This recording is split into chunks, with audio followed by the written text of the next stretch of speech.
14장 길이요 진리요 생명이신 예수님, 너희는 마음에 근심하지 마라. 하나님을 믿고 또 나를 믿어라. 내 아버지 집에는 너희들이 있을 곳이 많이 있다. 만일 그렇지 않다면 내가 너희에게 이런 말을 하지 않았을 것이다. 나는 너희를 위하여 한 장소를 마련하러 간다. 내가 가서 너희를 위해 한 장소를 마련한 뒤에 다시 와서 너희를 데려가 내가 있는 곳에 너희도 있게 하겠다. 너희는 내가 가는 그곳으로 가는 길을 알고 있다. 도마가 예수님께 말했습니다. 주님이 어디로 가시는지 알지 못하는데 저희가 그 길을 어떻게 알겠습니까? 예수님께서 대답하셨습니다. 내가 바로 그 길이요, 진리요, 생명이다. 나를 통하지 않고는 아버지께로 올 사람이 없다. 너희가 진정 나를 안다면 내 아버지도 알았을 것이다. 이제 너희는 그분을 알았고 또 그분을 보았다. 빌립이 말했습니다. 주님, 저희에게 아버지를 보여주십시오. 저희에게는 그것으로 충분합니다. 예수님께서 말씀하셨습니다. 빌립아, 내가 이렇게 오랫동안 너희와 함께 있었는데 아직도 너는 나를 모른단 말이냐? 나를 본 사람은 아버지를 본 것이나 다름이 없는데 어떻게 내가 너희에게 아버지를 보여주십시오 라고 말하느냐? 너는 내가 아버지 안에 있고 아버지께서 내 안에 계신 것을 믿지 못하느냐? 내가 너희에게 하는 말은 내 스스로 하는 말이 아니다. 이 말은 내 안에 계시면서 그분의 일을 하시는 아버지의 말씀이다. 내가 아버지 안에 있고 아버지께서 내 안에 계시다는 내 말을 믿어라. 나를 믿지 못하겠지만 내가 행한 표적 그것만이라도 믿어라. 내가 너희에게 진리를 말한다. 나를 믿는 사람은 내가 지금까지 해온 일들을 그 사람도 행할 것이다. 심지어 이보다 더 큰 일들도 행할 것이다. 그것은 내가 아버지께로 가기 때문이다. 그리고 너희가 내 이름으로 무엇이든지 구하면 내가 너희에게 다 이루어 주겠다. 그리하여 아버지께서 아들로 말미암아 영광을 받게 되실 것이다. 너희가 내 이름으로 무엇이든지 내게 구하면 내가 다 이루어 주겠다. 성령을 약속하심. 너희가 나를 사랑한다면 내 계명을 지켜라. 내가 아버지께 구하겠고 그분은 너희와 영원히 함께 있을 다른 보혜사를 보내주실 것이다. 그분은 진리의 성령이시다. 세상은 그분을 보지 못하고 알지도 못하므로 그분을 받을 수 없다. 그러나 그분이 너희 안에 계시고 너희는 그분 안에 있기 때문에 너희는 그분을 아는 것이다. 나는 너희를 고아처럼 버려두지 않고 너희에게로 다시 올 것이다. 조금 있으면 세상은 더 이상 나를 보지 못할 것이다.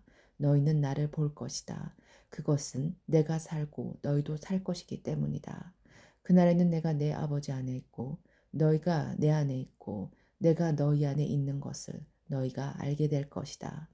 내 계명을 가지고 그것을 지키는 사람이 나를 사랑하는 사람이다. 그리고 나를 사랑하는 사람은 내 아버지께 사랑을 받고 나도 그를 사랑하여 그에게 나를 나타낼 것이다. 그때 가롯 사람이 아닌 다른 유다가 예수님께 말했습니다. 주님께서 자신을 우리에게는 나타내시고 세상에는 나타내지 않으시는 이유가 무엇입니까? 예수님께서 대답하셨습니다. 나를 사랑하는 사람이라면 나의 교훈을 지킬 것이다. 내 아버지께서 그를 사랑하실 것이고 우리가 그 사람에게 와서 함께 있을 것이다. 나를 사랑하지 않는 사람은 내 교훈을 지키지 않는다. 너희가 듣는 이 교훈은 내 것이 아니고 나를 보내신 아버지의 교훈이다. 이 모든 것을 내가 너희와 함께 있는 동안에 너희에게 말하였다. 그러나 내 아버지께서 나의 이름으로 보내실 진리의 성령이신 보혜사께서 너희에게 모든 것을 가르치시며 내가 너희에게 말한 모든 것을 생각나게 하실 것이다. 내가 너희에게 평안을 남긴다. 곧 나의 평안을 너희에게 준다. 내가 너희에게 주는 평안은 세상에 주는 것과 같지 않다. 너희는 마음에 근심하지도 말고 두려워하지도 마라. 너희는 내가 갔다가 너희에게 올 것이다. 라고 말한 내 말을 들었다. 너희가 진정 나를 사랑했다면 내가 아버지께로 가는 것을 기뻐했을 것이다. 이는 아버지가 나보다 더 크신 분이기 때문이다. 내가 지금 이 일이 일어나기 전에 너희에게 말하는 것은 이 일이 실제로 일어날 때 너희로 하여금 믿게 하기 위해서이다. 이 세상의 통치자가 오고 있으므로 더 이상 너희와 많은 말을 나눌 수가 없다. 하지만 이 세상의 통치자는 나를 마음대로 할 권세가 없다. 그러나 내가 아버지를 사랑하고 아버지께서 내게 명하신 대로 내가 행한다는 사실을 세상은 알아야 할 것이다. 일어나 이곳을 떠나자. 15장. 참 포도나무이신 예수님. 나는 참 포도나무요. 내 아버지는 정원사이다. 내 안에서 열매를 맺지 못하는 가지마다 아버지께서 잘라내시고 열매 맺는 가지는 더 많은 열매를 맺게 하려고 깨끗하게 다듬으신다. 너희는 내가 너희에게 해준 말 때문에 이미 깨끗하게 되었다. 내 안에 있어라. 그러면 나도 너희 안에 있겠다. 가지가 포도나무에 붙어 있지 않으면 가지 스스로 열매를 맺을 수 없듯이 너희도 내 안에 있지 않으면 스스로는 열매를 맺을 수 없다. 나는 포도나무요 너희는 가지다. 사람이 내 안에 있고 내가 그 안에 있으면 그는 열매를 많이 맺는다. 그러나 나를 떠나서는 너희가 아무것도 할 수 없다. 누구든지 내 안에 있지 않으면 그 사람은 꺾여서 말라버리는 가지와 같다. 사람들이 그 마른 가지를 주워다 불에 던져 태워버릴 것이다. 너희가 내 안에 있고 내 말이 너희 안에 있으면 누구든지 원하는 대로 구하여라. 그리하면 너희에게 이루어질 것이다. 너희가 열매를 많이 맺어 내 제자인 것을 나타내면 이것으로 내 아버지께서는 영광을 받으신다. 아버지께서 나를 사랑하신 것 같이 나도 너희를 사랑하였다. 이제 내 사랑 안에 머물러 있어라. 내가 내 아버지의 계명을 지켰고 그의 사랑 안에 있는 것처럼 너희가 내 계명을 지키면 내 사랑 안에 있을 것이다. 내가 이것을 너희에게 말하는 것은 나의 기쁨이 너희 안에 있어 너희 기쁨이 가득 넘치게 하려는 것이다. 내가 너희를 사랑한 것 같이 너희도 서로 사랑하여라. 이것이 바로 내 계명이다. 사람이 자기 친구를 위해 자기 목숨을 내놓는 것보다 더 큰 사랑은 없다. 내가 너희에게 명하는 것을 행하면 너희는 내 친구다. 이제 내가 너희를 더 이상 종이라고 부르지 않겠다. 종은 주인이 하는 일을 알지 못한다. 방금 전에 나는 너희를 친구라고 불렀다. 왜냐하면 내가 아버지께 들은 것을 다 너희에게 알게 하였기 때문이다. 너희가 나를 택한 것이 아니라 내가 너희를 택하여 세웠다. 그것은 너희가 가서 열매를 맺고 너희 열매가 항상 있게 하기 위해서이다. 그래서 내 이름으로 구하는 것은 무엇이든지 아버지께서 너희에게 주실 것이다. 내 계명은 이것이다. 서로 사랑하여라. 세상은 그의 제자들을 미워할 것이다. 세상이 너희를 미워하면 너희보다 먼저 나를 미워한 줄 알아라. 너희가 세상에 속하였으면 세상이 너희를 자기 것이라고 사랑할 것이다.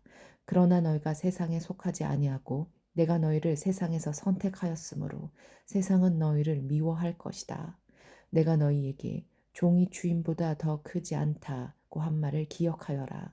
사람들이 나를 핍박하였다면 너희도 핍박할 것이다. 그들이 내 교훈을 지켰다면 너희의 교훈도 지킬 것이다. 그러나 그들이 나를 보내신 분을 알지 못하므로 내 이름 때문에 너희를 이런 식으로 대할 것이다. 내가 와서 그들에게 말하지 않았더라면 그들에게는 죄가 없었을 것이다. 그러나 지금은 그들이 자기들이 지은 죄에 대하여 핑계할 수 없게 되었다. 나를 미워하는 사람은 내 아버지도 미워한다. 내가 아무도 하지 않은 일을 그들 가운데서 행하지 않았다면 그들에게 죄가 없었을 것이다. 그러나 이제 그들이 내가 한 일을 보고서도 나와 내 아버지를 미워하였다. 이렇게 된 것은 율법에 기록된 대로 그들이 이유 없이 나를 미워하였다. 라는 말씀이 성취되기 위해서이다. 내가 너희에게 보낼 보혜사 곧 아버지께로부터 오시는 진리의 성령이 오시면 그가 나에 관해 증언하실 것이다. 그리고 너희도 처음부터 나와 함께 있었으므로 나를 증언해야 할 것이다. 16장. 내가 너희에게 이 말을 하는 것은 너희 믿음이 흔들리지 않게 하기 위함이다. 사람들이 너희를 회당에서 쫓아낼 것이다. 그뿐만 아니라 너희를 죽이는 사람마다 자기가 하나님을 섬기고 있다고 생각할 때가 올 것이다. 그들은 아버지나 나를 알지 못하기 때문에 이런 일을 행할 것이다. 내가 지금 너희에게 이 말을 하는 것은 그때가 되면 너희로 하여금 내가 너희에게 일러준 말을 생각나게 하려는 것이다. 내가 처음부터 너희에게 이 말을 하지 않은 것은 지금까지 내가 너희와 함께 있었기 때문이다. 성령께서 하시는 일. 이제 나는 나를 보내신 분에게로 간다. 그러나 너희 중에서 나에게 어디로 가십니까? 라고 묻는 사람이 없다. 하지만 내가 이런 말을 함으로 너희 마음에는 슬픔이 가득하다. 내가 너희에게 진리를 말하겠다. 내가 떠나가는 것이 너희에게 유익하다. 내가 가지 않으면 보혜사가 너희에게 오시지 않을 것이다. 내가 가면 보혜사를 너희에게 보낼 것이다. 보혜사가 오시면 그분은 죄에 대하여, 의에 대하여, 심판에 대하여 세상이 잘못 생각한 것들을 책망하실 것이다. 그분은 사람들이 나를 믿지 않는 것이 바로 죄라는 것을 말해 주실 것이며 내가 아버지께 감으로써 너희가 더 이상 나를 보지 못하는 것이 하나님의 의라는 것을 알려주실 것이다. 이 세상 통치자가 이미 심판을 받았다는 것이 심판에 관하여 그분이 책망하실 내용이다. 내게는 아직 너희에게 할 말이 많이 있지만 지금은 너희가 그 말을 도저히 이해할 수 없다. 그러나 진리의 성령이 오시면 그분이 너희를 모두 진리 가운데로 인도하실 것이다. 그분은 자기 마음대로 말씀하지 않으시고 그가 들은 것만을 말씀하시며 앞으로 될 일들을 너희에게 알려주실 것이다. 진리의 성령은 내 것을 가지고 너희에게 알려주심으로써 나를 영화롭게 하실 것이다. 아버지께 있는 것은 다 내 것이다. 그래서 내가 성령께서 내 것을 가지고 너희에게 알려주신다고 말하는 것이다. 슬픔이 기쁨이 될 것이다. 조금 있으면 너희가 나를 보지 못할 것이고 또 조금 있으면 나를 다시 볼 것이다. 예수님의 제자들 중 몇 사람은 서로 이렇게 말했습니다. 주님께서 조금 있으면 너희가 나를 보지 못할 것이고 또 조금 있으면 나를 다시 볼 것이다 라고 말씀하시고 또 이는 내가 아버지께로 가기 때문이다 라고 말씀하셨는데 이게 대간접 무슨 뜻일까? 또 그들은 주님께서 조금 있으면 이라고 말씀하셨는데 그분이 하신 말씀은 도대체 이해할 수 없어 라고 말했습니다. 예수님께서 제자들이 자기에게 물어보고 싶어 한다는 것을 아시고 그들에게 말씀하셨습니다. 내가 조금 있으면 너희가 나를 보지 못할 것이고 또 조금 있으면 다시 나를 볼 것이다 라고 한 말 때문에 너희끼리 서로 묻느냐? 내가 너희에게 진리를 말한다. 너희는 울며 애통할 것이나 세상은 기뻐할 것이다. 너희가 슬퍼할 것이지만 너희의 슬픔은 기쁨이 될 것이다. 출산하는 여인에게는 출산할 때의 고통이 있다. 그러나 아이를 낳으면 여인은 아이가 세상에 태어난 것이 너무 기뻐서 그 고통을 잊어버린다. 너희도 지금은 근심하지만 내가 너희를 다시 보게 되면 너희는 기뻐할 것이다. 그리고 아무도 너희에게서 그 기쁨을 빼앗지 못할 것이다.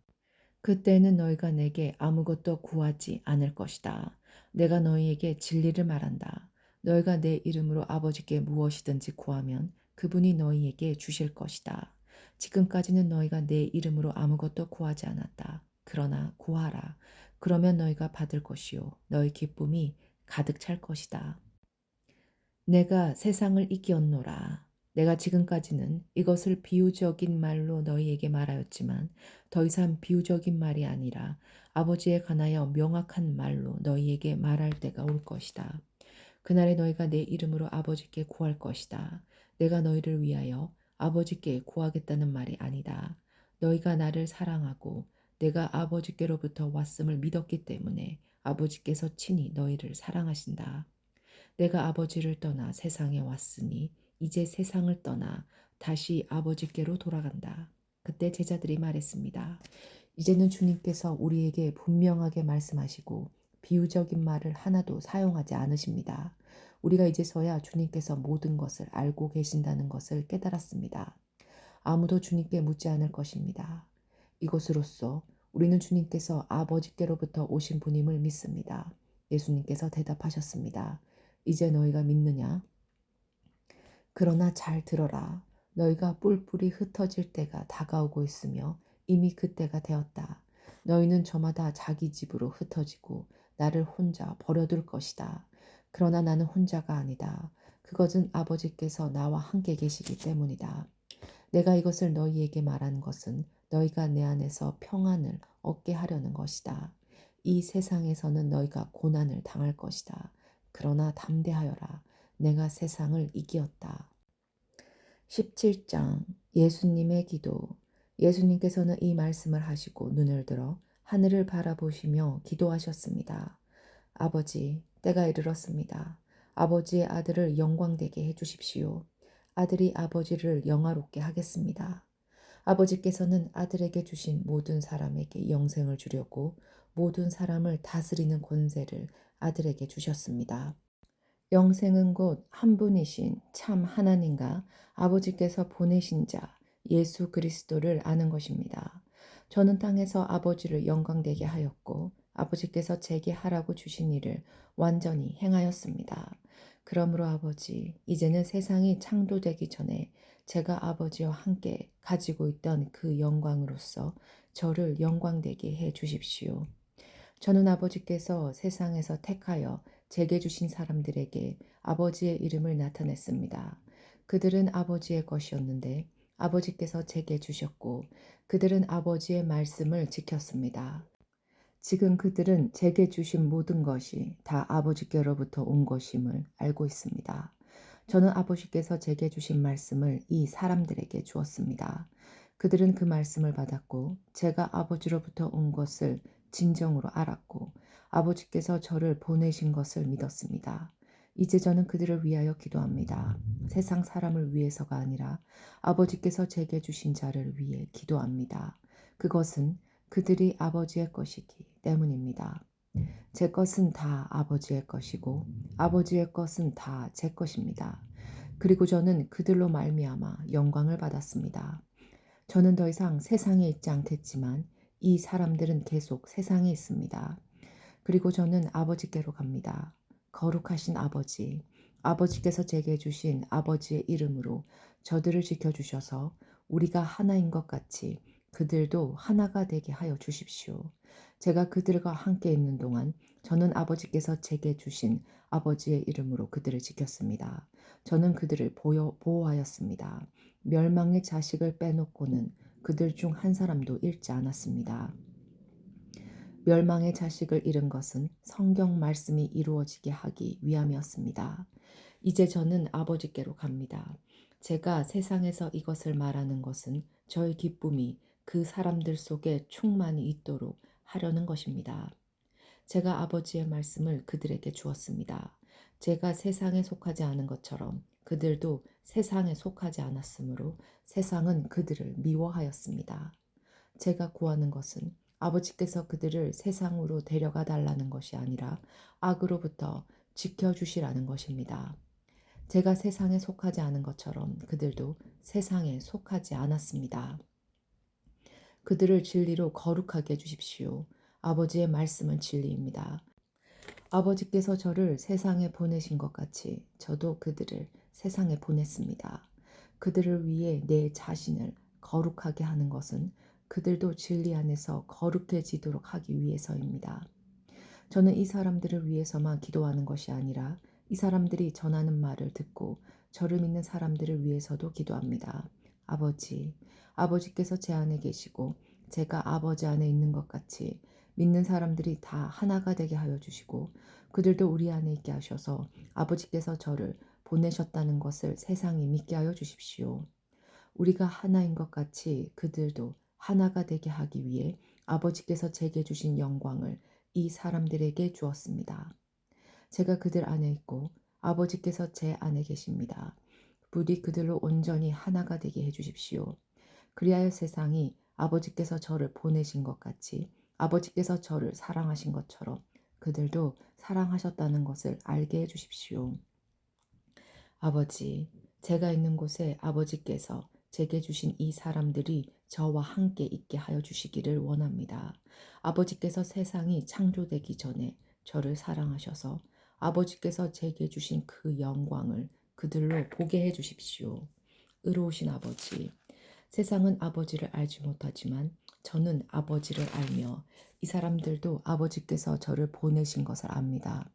아버지께서 제게 보이신 사랑이 그들에게 있고 저도 그들 안에 있게 하기 위해 그 사람들에게 아버지의 이름을 알게 하였고 앞으로도 계속 알게 할 것입니다. 18장 예수님께서 붙잡히시다. 예수님께서 이 모든 말씀을 마치시고 제자들과 함께 기드론 골짜기 건너편으로 가셨습니다. 그곳에는 올리브나무 정원이 있었습니다.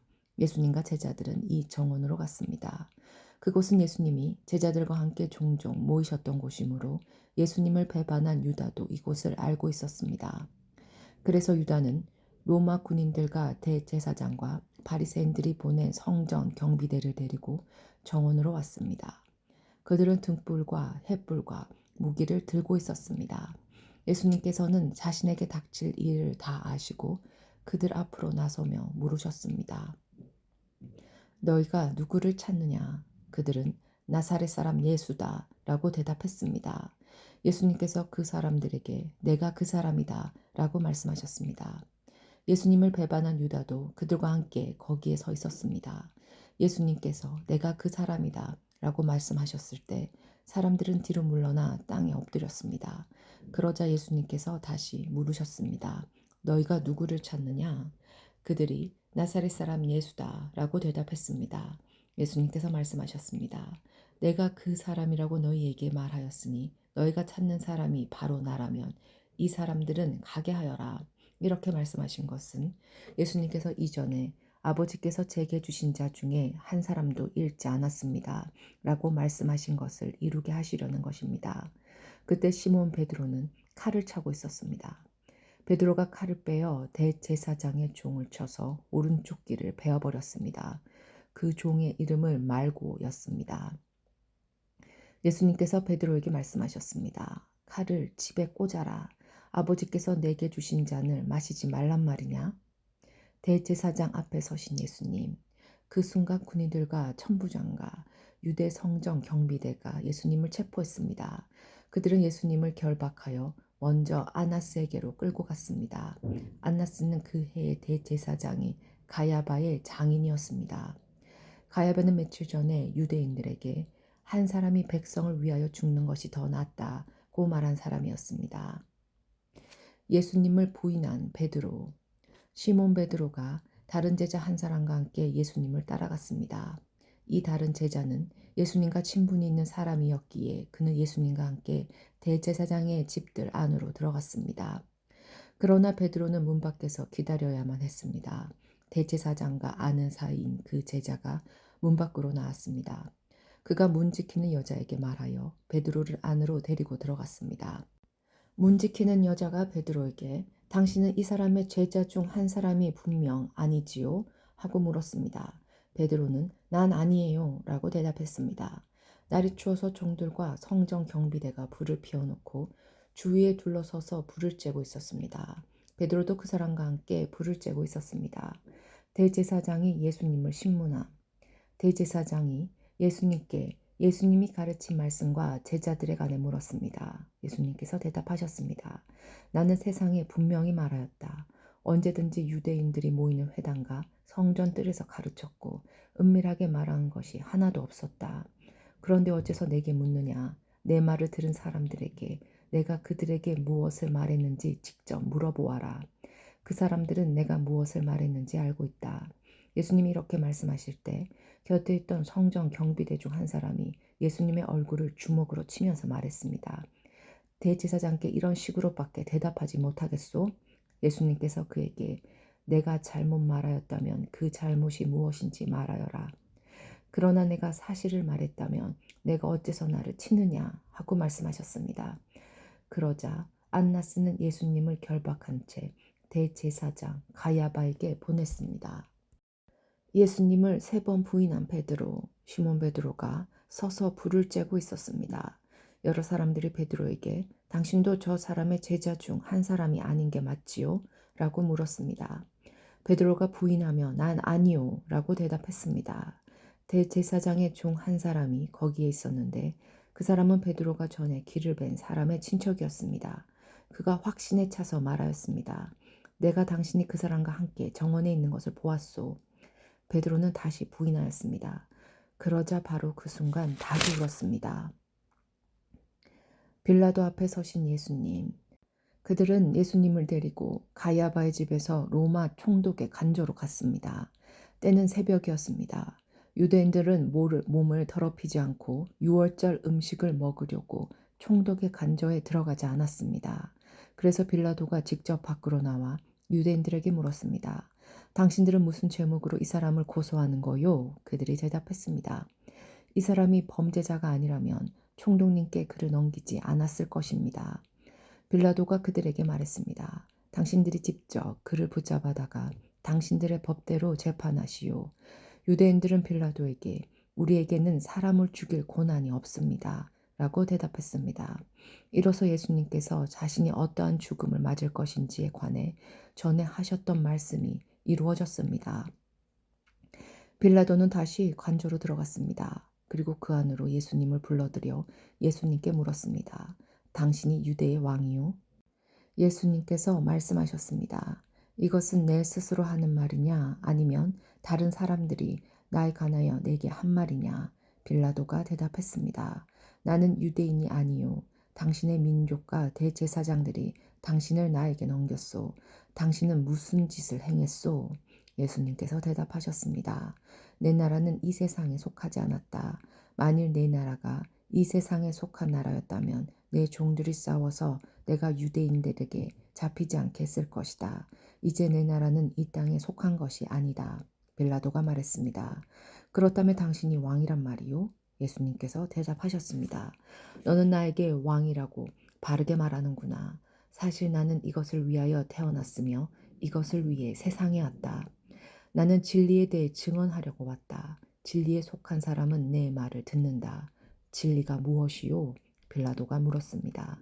이 말을 하고 빌라도는 다시 관저에서 나와 유대인들에게로 가서 말했습니다. 나는 이 사람에게서 아무 죄도 찾지 못하였소. 6월절에 내가 당신들에게 제수 한 사람을 놓아주는 풍습이 있소. 당신들은 유대의 왕을 당신들에게 놓아주기를 바라시오. 그들은 다시금 목소리를 높여 이 사람이 아니라 바라바를 놓아주시오 라고 소리질렀습니다. 바라바는 강도였습니다. 19장 십자가에 못 박으라는 판결을 내리다. 그래서 빌라도가 예수님을 데리고 가서 채찍질하게 했습니다. 군인들은 가시나무로 왕관을 만들어 예수님의 머리에 씌우고 자줏빛 옷을 입혔습니다. 그런 다음에 그들은 여러 차례 예수님께 와서 유대인의 왕 만세라고 말하며 얼굴을 때렸습니다. 빌라도가 또다시 관저 밖으로 나와서 사람들에게 말했습니다.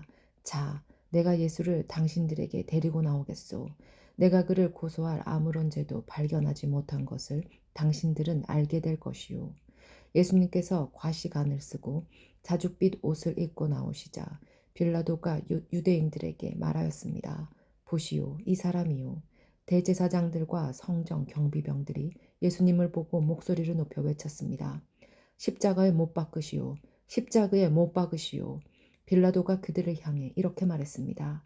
당신들이 이 사람을 데리고 가서 십자가에 못 박으시오. 나는 그에게서 아무 죄도 찾지 못했소. 유대인들은 우리의 법대로 하면 그는 당연히 죽어야 합니다. 자기를 하나님의 아들이라고 주장하니 말입니다. 라고 우겼습니다. 빌라도는 이 말을 듣자 더욱 두려워하였습니다. 그래서 그는 다시 관저로 들어가 예수님께 당신은 어디서 왔소? 라고 물었습니다. 그러자 예수님께서는 그에게 대답하지 않으셨습니다. 빌라도가 예수님께 말했습니다. 나에게 대답을 하지 않을 작정이요. 나에게는 당신을 놓아줄 권한도 있고 십자가에 못 박을 고난도 있다는 것을 알지 못하오. 예수님께서 대답하셨습니다.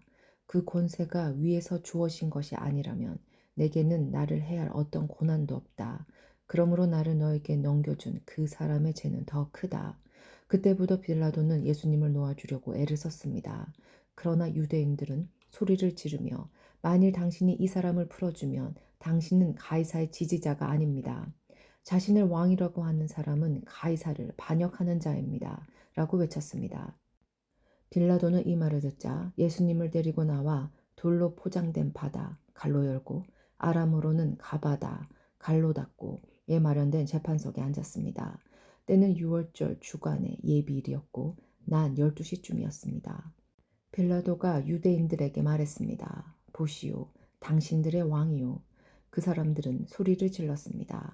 없애버려라, 없애버려라. 그를 십자가에 못 박아라. 빌라도가 그들에게 물었습니다. 당신들의 왕을 나더러 십자가에 못 박으란 말이요. 대제사장들이 대답하였습니다. 우리에게 가이사 외에는 왕이 없소. 그래서 빌라도는 예수님을 십자가에 못 박도록 그들에게 넘겨주었습니다. 군인들이 예수님을 데리고 갔습니다. 십자가에서 죽으심. 예수님께서 자신이 매달린 십자가를 직접 지고 헤고레터 갈로 열고 아람어로는 골고다 갈로 닫고 라는 곳으로 가셨습니다. 그곳에서 사람들은 예수님을 십자가에 못 박았습니다. 또한 예수님과 함께 다른 두 사람도 예수님을 가운데 두고 양편에 한 사람씩 십자가에 못 박였습니다. 빌라도는 명패를 써서 십자가 위에 붙였습니다. 거기에는 유대인의 왕 나사렛 예수라고 쓰여 있었습니다. 많은 유대인들이 그 명패를 읽을 수 있었던 것은 예수님께서 죽으신 곳이 예루살렘 성에서 가깝고 그 명패는 아람어, 라틴어, 그리스어로 씌어 있었기 때문입니다.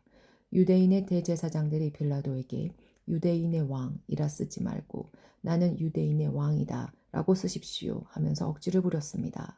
빌라도는 나는 내가 쓸 것을 썼을 뿐이다 라고 대답했습니다. 군인들은 예수님을 십자가에 못 박은 뒤에 그의 옷을 4조각으로 나누었습니다. 그리고는 저마다 한 조각씩 나누어 가졌습니다. 그들은 속옷도 가져갔는데 그 옷은 위로부터 아래까지 완전히 통으로 짠 것이었습니다. 그래서 군인들은 이것을 찢지 말고 제비를 뽑아 누가 가질지 결정하자라고 말하였습니다. 이런 일이 일어난 것은 그렇게 되리라고 말한 성경 말씀을 이루기 위해서였습니다. 그들이 자기들끼리 내 옷을 나누고 내 옷을 가지려고 제비를 뽑나이다. 예수님의 십자가 곁에는 예수님의 어머니와 예수님의 이모와 글로바의 아내 마리아와 막달라 마리아가 서 있었습니다. 예수님께서 그의 어머니와 그 곁에 사랑하는 제자가 서 있는 것을 보시고 어머니를 향해 말씀하셨습니다. 여자여, 보십시오. 어머님의 아들입니다. 그리고 그 제자에게는 보아라, 내 어머니이시다 라고 말씀하셨습니다. 그때부터 이 제자는 예수님의 어머니를 자기 집에 모셨습니다. 예수님의 죽음. 이후에 예수님께서는 이미 모든 것이 이루어진 줄 아시고 성경이 성취되도록 하기 위하여 내가 목마르다 라고 말씀하셨습니다. 그곳에 신 포도주가 담긴 항아리가 있었습니다. 군인들이 해면을 신 포도주에 흠뻑 적셔서 우슬초 막대기에 매달아 예수님의 입으로 가져갔습니다. 예수님께서는 신 포도주를 맛보신 다음 다 이루었다 라고 말씀하셨습니다. 이 말씀을 하신 후 고개를 아래로 떨구시고 운명하셨습니다. 그날은 예배일이었고 다음 날은 안식일이었습니다. 유대인들은 안식일에 시신을 십자가에 그대로 두고 싶지 않았습니다. 그래서 빌라도에게 시신의 다리를 부러뜨리고 그 시신을 십자가에서 내려달라고 부탁했습니다. 군인들이 가서 예수님과 함께 못 박힌 첫 번째 사람의 다리와 또 다른 사람의 다리를 부러뜨렸습니다. 그러나 군인들이 예수님께 갔을 때 그들은 예수님께서 이미 돌아가신 것을 알고는 그분의 다리를 부러뜨리지 않고 창으로 예수님의 옆구리를 찔렀습니다. 바로 피와 물이 쏟아져 나왔습니다. 이것을 본 사람이 증언한 것이니 그의 증언은 참됩니다. 그는 자기가 진리를 말하고 있다는 것을 알았습니다. 그가 이렇게 말한 것은 여러분들도 믿게 하려는 것입니다. 이런 일이 일어난 것은 그의 뼈가 하나도 부러지지 않을 것이다 라고 쓰여진 성경 말씀을 이루기 위해서입니다. 또 다른 성경에는 그들은 자기들끼리 찌른 사람을 볼 것이다 라는 말씀이 있습니다. 무덤에 묻히신 예수님. 이 일이 일어난 후 아리마대 사람 요셉이 빌라도에게 예수님의 시신을 가져가겠다고 요청하였습니다. 요셉은 예수님의 제자였지만 유대인들이 두려워 그 사실을 감춰왔습니다. 빌라도가 허락하자 요셉이 와서 예수님의 시신을 가져갔습니다. 니고데모도 요셉과 함께 왔습니다. 니고데모는 일찍이 밤에 예수님을 찾아왔던 사람이었습니다. 그는 몰약과 알로에를 섞어 만든 향료를 약 34kg 정도 가져왔습니다. 이 두 사람은 유대인들의 장례 풍습에 따라 예수님의 시신을 가져다가 향료와 함께 고운 배로 쌌습니다. 예수님께서 십자가에 못 박히신 곳에는 동산이 있었습니다. 그 동산에는 아직까지 한 사람도 그 안에 안치한 적이 없는 새 무덤이 있었습니다. 무덤도 가까이 있고 유대인들의 예비일이기도 해서 요셉과 니고데모는 예수님의 시신을 그 무덤에 넣어두었습니다. 20장 예수님의 빈 무덤. 안식일 다음 날 이른 아침에 막달라 마리아가 무덤으로 갔습니다. 날은 아직 어두웠습니다. 마리아는 무덤 입구를 막았던 커다란 돌이 무덤에서 옮겨진 것을 보았습니다. 그래서 마리아는 시몬 베드로와 예수님께서 사랑하시던 다른 제자에게 달려가서 말했습니다. 사람들이 주님을 무덤에서 빼갔나 봐요. 그런데 그들이 주님을 가져다 어디에 두었는지 모르겠어요. 그 말을 들은 베드로와 다른 제자는 무덤 쪽으로 향했습니다. 두 사람 모두 달려갔습니다. 다른 제자가 베드로보다 더 빨리 달려 무덤에 먼저 도착했습니다. 그 제자는 몸을 굽혀 고운 배가 거기에 놓여 있는 것을 보았지만 무덤 안으로는 들어가지 않았습니다. 뒤따라온 시몬 베드로는 무덤에 도착하자 바로 무덤 안으로 들어갔습니다. 베드로는 고운 배가 거기에 놓여 있는 것을 보았습니다. 그는 예수님의 머리를 감았던 천도 보았습니다. 그 천은 고운 배와 겹쳐 있지 않고 조금 떨어진 곳에 잘 개켜져 있었습니다.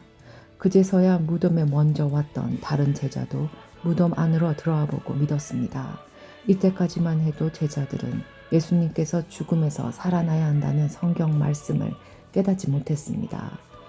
그리고서 두 제자는 자기 집으로 돌아갔습니다. 예수님께서 막달라 마리아에게 나타나심. 그러자 마리아는 무덤 밖에 서서 울고 있었습니다. 마리아는 울면서 몸을 굽혀 무덤 안을 들여다보았습니다. 마리아는 흰옷 입은 두 천사를 보았습니다. 두 천사는 예수님이 시신이 있던 곳에 앉아 있었습니다. 한 천사는 머리 쪽에, 다른 천사는 발 쪽에 있었습니다. 천사가 마리아에게 물었습니다. 여자여, 왜 울고 있소?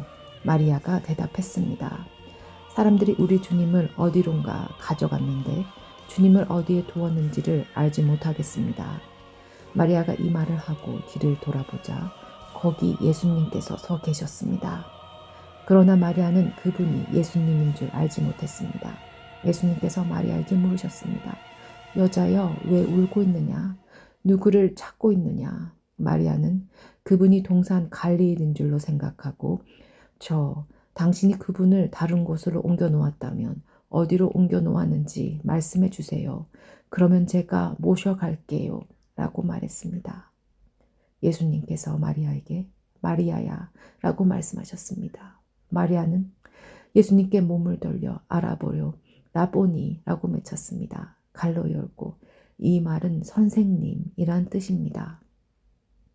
예수님께서 마리아에게 말씀하셨습니다. 나를 계속 붙잡고 있지 마라. 내가 아직 아버지께로 올라가지 않았다. 다만 너는 나의 형제들에게 가서 이렇게 말하여라. 나는 내 아버지, 곧 너희 아버지, 내 하나님, 곧 너희 하나님께로 돌아갈 것이다. 막달라 마리아가 제자들에게 가서 내가 주님을 보았어요 라고 말했습니다. 그리고 예수님께서 자기에게 하신 말씀을 전하였습니다. 예수님께서 제자들에게 나타나심 같은 날 저녁에 제자들이 함께 모여 있었습니다. 제자들은 유대인들이 두려워 문을 꼭 잠갔습니다.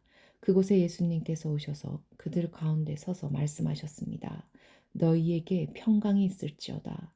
이 말씀을 하시고는 제자들에게 손과 옆구리를 보이셨습니다. 제자들은 주님을 보자 무척 기뻐했습니다. 다시 예수님께서는 너희에게 평강이 있을지어다. 아버지께서 나를 보내신 것 같이 나도 너희를 보낸다. 라고 말씀하셨습니다. 이 말씀을 하시고 그들을 향해 숨을 내쉬며 말씀하셨습니다. 성령을 받아라. 너희가 누구의 죄든지 용서하면 그 죄는 사함을 받을 것이다. 너희가 누구의 죄든지 용서하지 않으면 그 죄는 사함을 받지 못할 것이다. 예수님께서 도마에게 나타나심 12 제자 중에서 디부모라는 별명을 가진 도마는 예수님께서 오셨을 때 다른 제자들이 있던 그 자리에 없었습니다. 그래서 다른 제자들이 도마에게 우리가 주님을 보았다라고 말했습니다. 그러자 도마는 내가 직접 예수님 손에 있는 못 자국을 보고 내 손가락을 그분의 못 박힌 곳에 찔러보고 내 손을 그의 옆구리에 넣어보기 전에는 못 믿겠다고 말했습니다. 일주일 뒤에 예수님의 제자들이 다시 그 집에 있었습니다. 이번에는 도마도 그들과 함께 있었습니다. 그때도 문은 잠겨 있었습니다. 예수님께서는 안으로 들어오셔서 그들 가운데 서서 말씀하셨습니다. 너희에게 평강이 있을지어다. 그리고는 도마에게 말씀하셨습니다. 내 손가락을 여기에 찔러 보아라. 내 손을 보아라. 내 손을 내밀어 내 옆구리에 넣어 보아라. 그리고 믿지 않는 자가 되지 말고 믿는 자가 되어라. 도마는 예수님께 나의 주님, 나의 하나님이라고 외쳤습니다. 예수님께서 도마에게 말씀하셨습니다. 너는 나를 보았기 때문에 믿느냐? 나를 보지 않고 믿는 사람들은 복이 있다. 요한 복음을 기록한 목적. 예수님께서는 제자들이 있는 곳에서 이 책에 기록되지 않는 다른 표적도 많이 행하셨습니다. 그런데도 이 책에 있는 표적들을 기록한 것은 여러분들로 하여금 예수님께서 하나님의 아들 그리스도이심을 믿게 하고 그분의 이름을 믿음으로써 생명을 얻게 하기 위해서입니다.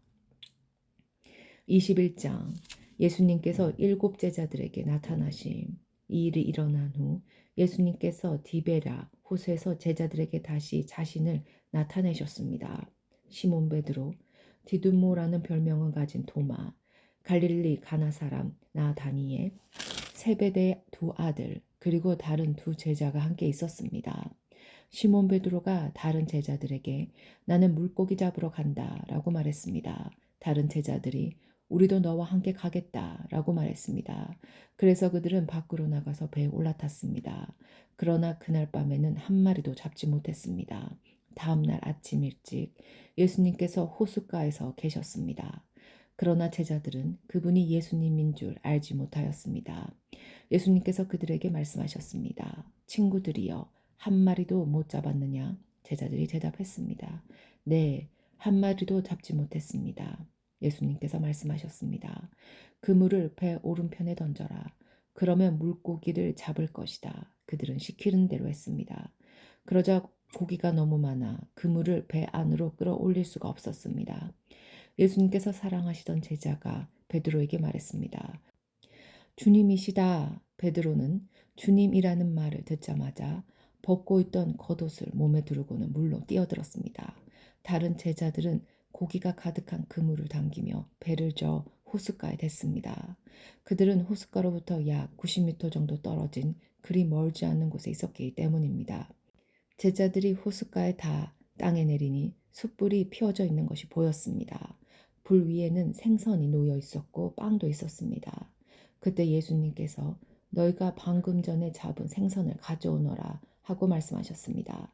시몬 비도로가 배에 올라가 그물을 호숫가로 끌어당겼습니다. 그물은 큰 고기로 가득했습니다. 153마리나 되었습니다. 고기가 그렇게 많았는데도 그물은 찢어지지 않았습니다. 예수님께서 그들에게 와서 아침 식사를 하여라 하고 말씀하셨지만 제자들은 그분이 주님이신 줄 알았기 때문에 제자들 중에 감히 당신 누구입니까? 라고 묻는 사람이 없었습니다. 예수님께서는 가셔서 빵을 가져다가 제자들에게 주셨고 생선도 주셨습니다. 이것은 예수님께서 죽은 자 가운데서 살아나신 후 그의 제자들에게 세 번째 나타나신 것이었습니다. 예수님과 베드로 그들의 식사를 다 마쳤을 때 예수님께서 시몬 베드로에게 말씀하셨습니다. 요한의 아들 시몬아, 내가 이 모든 사람들보다 나를 더 사랑하느냐? 베드로가 대답했습니다. 예, 주님. 제가 주님을 사랑한다는 것을 주님께서 아십니다. 예수님께서 말씀하셨습니다. 내 양을 먹여라. 다시 예수님께서 베드로에게 말씀하셨습니다. 요한의 아들 시몬아, 내가 나를 사랑하느냐? 베드로가 대답했습니다. 예, 주님. 제가 주님을 사랑하는 줄을 주님께서 아십니다. 예수님께서 말씀하셨습니다. 내 양을 돌보아라. 세 번째로 예수님께서 베드로에게 말씀하셨습니다. 요한의 아들 시몬아, 내가 나를 사랑하느냐? 예수님께서 자기에게 세 번씩이나 내가 나를 사랑하느냐 고 물으셨기 때문에 베드로는 거의 울상이 되었습니다. 그리고는 예수님께 대답했습니다. 주님, 주님께서는 모든 것을 아십니다. 제가 주님을 사랑하는 것도 주님께서는 알고 계십니다. 예수님께서 베드로에게 말씀하셨습니다. 내 양을 먹여라. 내가 너에게 진리를 말한다. 내가 젊었을 때는 내 혼자 힘으로 옷도 입고 내가 원하는 곳으로 갔지만 나이가 들게 되면 내가 팔을 벌리겠고 다른 사람이 내게 옷을 입힐 것이며 다른 사람이 내가 원하지 않는 곳으로 너를 데려갈 것이다. 예수님께서 이렇게 말씀하신 것은 베드로가 어떤 죽음으로 하나님께 영광을 돌리게 될지를 보여주시려는 것이었습니다. 이 말씀을 하시고 예수님께서는 베드로에게 나를 따르라고 말씀하셨습니다. 예수님과 사랑하는 제자. 베드로가 뒤돌아보니 예수님께서 사랑하시던 제자가 따라오고 있었습니다. 이 사람은 만찬에서 예수님께 몸을 기댄 채 주님, 주님을 배반한 사람이 누구입니까? 라고 묻던 제자였습니다. 베드로가 그 제자를 보고는 예수님께 여쭈었습니다. 주님, 이 사람은 어떻게 되겠습니까? 예수님께서 대답하셨습니다. 내가 다시 올 때까지 그가 살아있기를 원한다고 해도 그것이 너와 무슨 상관이냐? 너는 나를 따르라. 이 사건 때문에 이 제자가 죽지 않을 것이라는 소문이 형제들 사이에 퍼지게 되었습니다. 그러나 예수님께서는 그가 죽지 않을 것이라고 말씀하신 것이 아니었습니다. 예수님께서는 단지 내가 다시 올 때까지 그가 살아있기를 원한다고 해도 그것이 너와 무슨 상관이냐라고 말씀하신 것 뿐이었습니다. 이런 일들을 증언하고 그것을 기록한 제자가 바로 이 사람입니다. 우리는 그의 증언이 참되다는 것을 알고 있습니다. 결론. 이 외에도 예수님께서 행하신 다른 일은 많이 있습니다. 만일 그 일을 일일이 다 기록한다면 온 세상이라도 그것을 기록한 잭을 담기에 부족할 것입니다.